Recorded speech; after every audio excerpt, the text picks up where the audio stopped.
Hi everyone, welcome to my channel. I'm going to do a video today on backlight.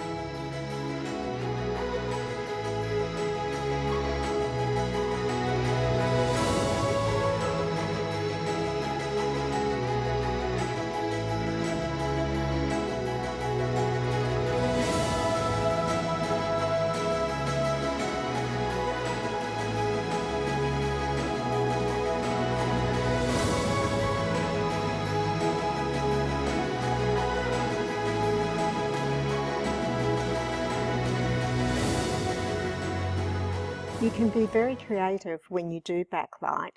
You know, backlight is really easy once you understand a few things. Sun low in the sky is perfect, and I really do mean that.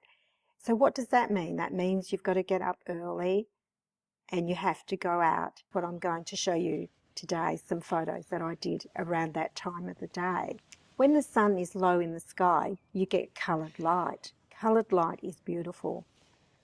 Just before the sun comes up, depending on your area and the weather conditions and lots of other factors, you'll get colour in the sky, and that can be really beautiful.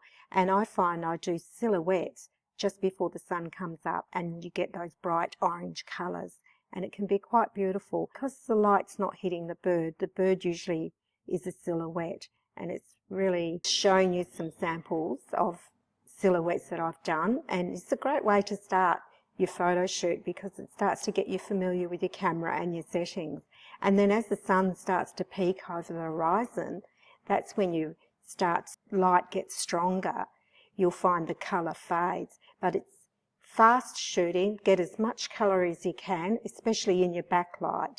A good tip for you for this is to vary your angles shooting towards the sun, and you either shoot to the left or to the right. You can also shoot directly underneath the sun, but that is the strongest light, and quite often things will blow out in your photo.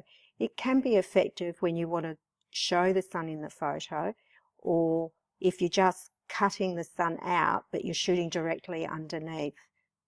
You will find that the light is really strong and you're probably going to reach the dynamic range of your camera.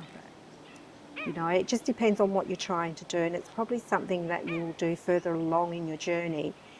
What you need to do as you go out, you start to learn what the light is doing by just persevering and learn from your mistakes and what you did wrong.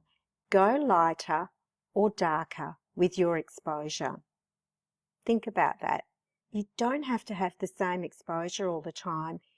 Particularly when you're doing rim light, you may decide that you want to just show the outline of a subject, and what you do that means you're going to go darker. So you'll either be increasing your shutter speed, reducing your ISO, or whatever it is that you need to do to get that image darker. And then obviously when it's lighter, you will go the opposite. You'll start to bring your shutter speed down, increase your ISO, and this is where you're playing it off against each other. It can be quite tricky. I'll also show you samples of my lighter images because I like both styles.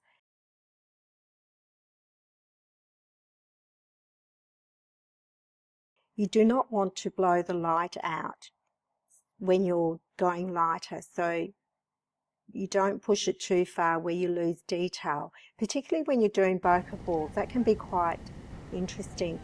The closer your subject gets to the sun, a bird that's flying across the sky, as it gets to the sun, particularly if you're doing manual exposure, the light will start to become so strong that you'll have not much colour in it in some areas of your photo. That means you've got to decide what you're going to do there with your exposure.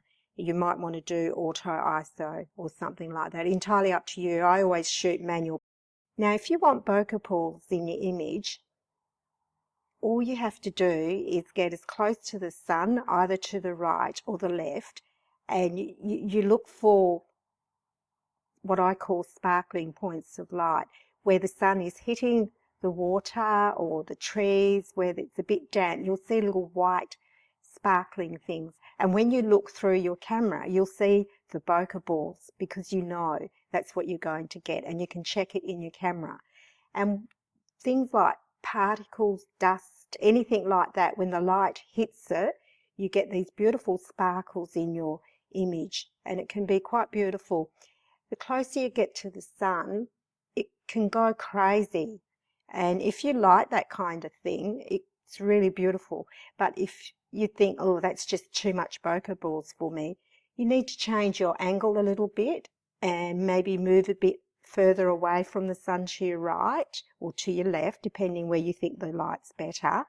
And then you'll find that you'll start to get more subtle light effects. But obviously, as it gets closer to the sun, you're going to get a lot more effects that become stronger.